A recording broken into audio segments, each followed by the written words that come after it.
మీరంతా బయటకు వెళ్ళండి, వెళ్ళండి అయ్యా.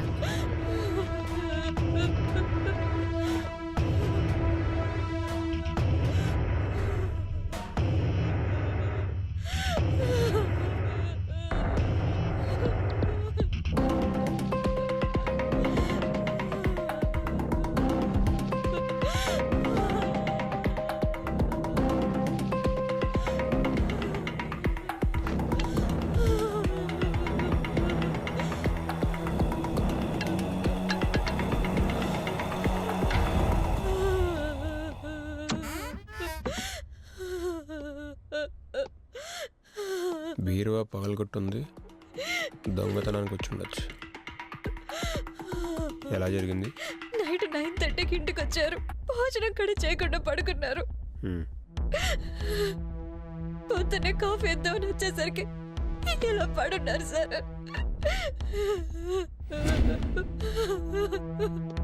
నిద్రపోతున్నప్పుడు గొంతు కోసి చంపవచ్చు.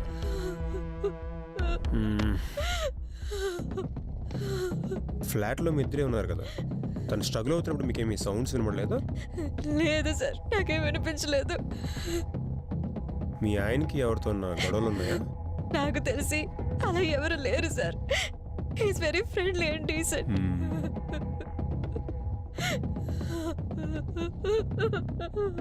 రాత్రి మీ ఇద్దరు ఒకే బెడ్ మీద పడుకోలేదా? Sorry, don't feel bad. Investigation చేసేటప్పుడు ఇలాంటి క్వశ్చన్స్ ఏం తప్పదు. జనరల్గా భార్య భర్తలు ఇద్దరు ఒకే బెడ్ మీద పడుకుంటారు కదా, అందుకే అడిగాను. నైట్ ఆయన హెల్త్ బాగాలేదని చెప్పారు, నేను వెళ్ళి వేరే రూమ్లో పడుకున్నాను.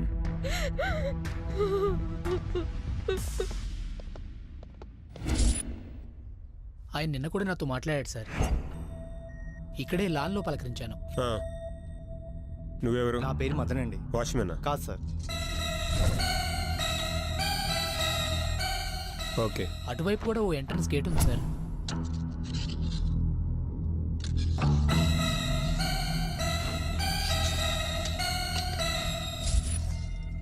ఆ సీసీ కెమెరా పనిచేస్తుందా? అది పనిచేస్తుంది సార్. సరే, నాకు సీసీ కెమెరా ఫుటేజ్ మొత్తం కావాలి. అలాగే సార్. నేను మీ ఇద్దరిని అడిగే క్వశ్చన్స్కి కరెక్ట్గా సమాధానం చెప్పండి. అబద్ధం చెప్తే మాత్రం అరవింద్ తెలుసా? ఏ ఫ్లోర్లో ఉంటావు? థర్డ్ ఫ్లోర్లో ఉంటాను సార్. మీ అపార్ట్మెంట్లో అరవింద్ చనిపోయాడు తెలుసా? తెలుసు సార్. రాత్రి మీకు 2 గంటల ఆ టైంలో సౌండ్స్ ఏమైనా వినపడ్డాయా? ఆ టైంలో మాకేం వినిపించలేదు. అరవింద్కి ఎవరన్నా శత్రువులు ఉన్నారా? నాకు తెలిసి ఎవరు లేదు సార్. అందరితో బాగానే ఉండేవాడా? బాగానే ఉండేవాడు సార్. మీరేం భయపడదు, నిజం చెప్పండి. మొత్తం నిజమే చెప్పాను సార్. మీకేం ప్రాబ్లం లేదు. అలాగే సార్. అలాగే సార్. మీరు ఏదైనా అబద్ధం చెప్పినట్టు తెలిస్తే మాత్రం చాలా సీరియస్గా ఉంటుంది.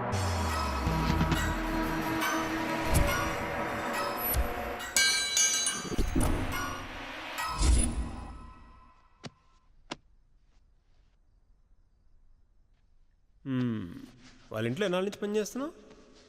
3 నెలల నుంచి పని చేస్తున్నా. ఎలా ఉంటాడు అరవింద్? మంచోడే. నీతో ఎలా ఉంటాడు? బాగానే ఉంటారు. అవును, ఏ ఊరు మీది? వైజాగ్. వైజాగా? వైజాగ్ నుంచి చిన్నాళ్ళయింది?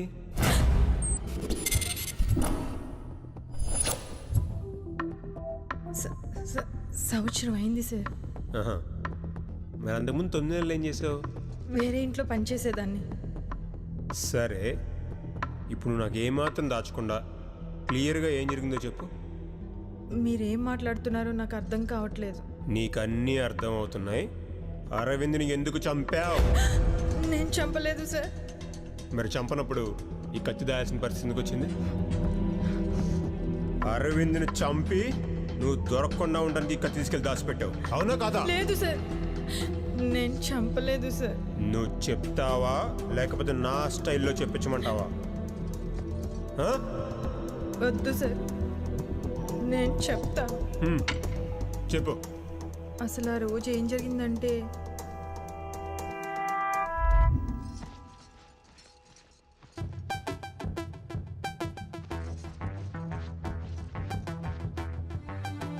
హే జ్యోతి, ఏంటిది? ఎలా ఉందో చూడు, ఇక్కడ చూడు.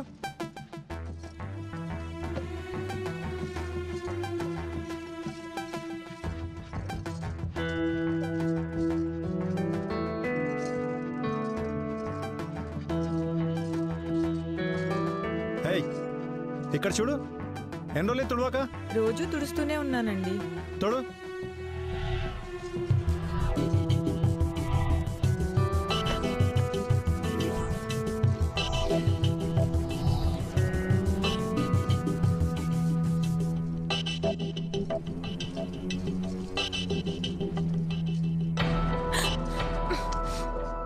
మీరు మళ్ళీ ఇలాగే చేస్తే నేను మేడంకి చెప్పాల్సి వస్తుంది. వదలండి.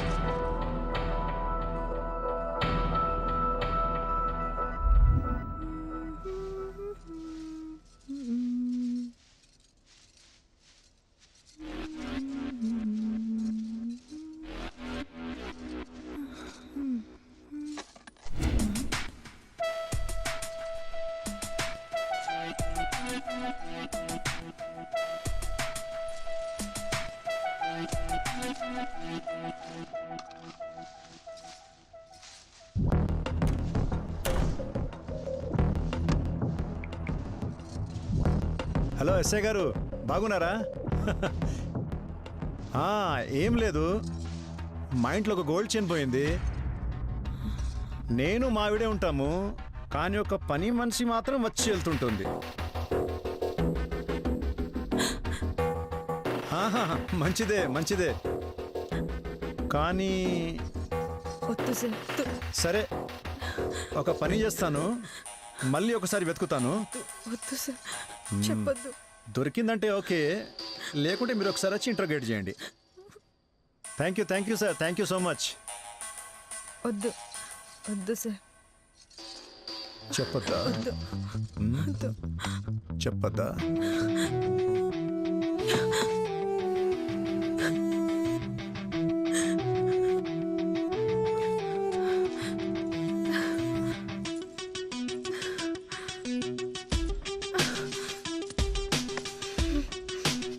వద్దు.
వాడు ఆ వీడియో చూపించి రోజు నన్ను వాడుకునేవాడు.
వాడి టార్చర్ తట్టుకోలేక నేను మా ఆయనతో చెప్పేశాను.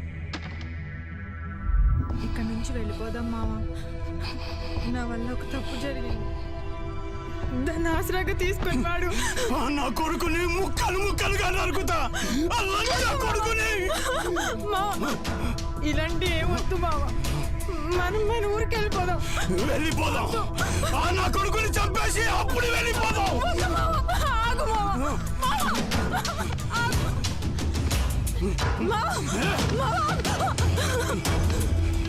వద్దు.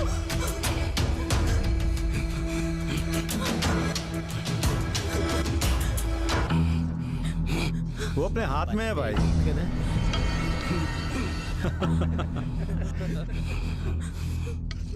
మీరుండగా నాకేంటి బాయ్.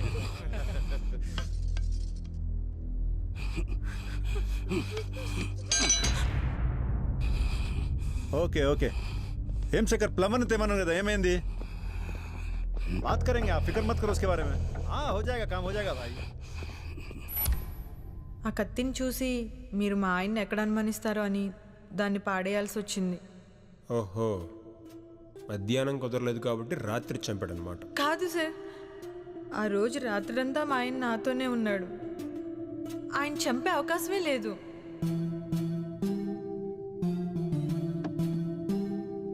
సరే, ఎప్పుడు పిలిచినా నువ్వు రావాలి. అలాగే సార్. సరే, నువ్వు వెళ్ళు. సీసీటీవీ ఫుటేజ్ వచ్చిందా? వచ్చింది సార్.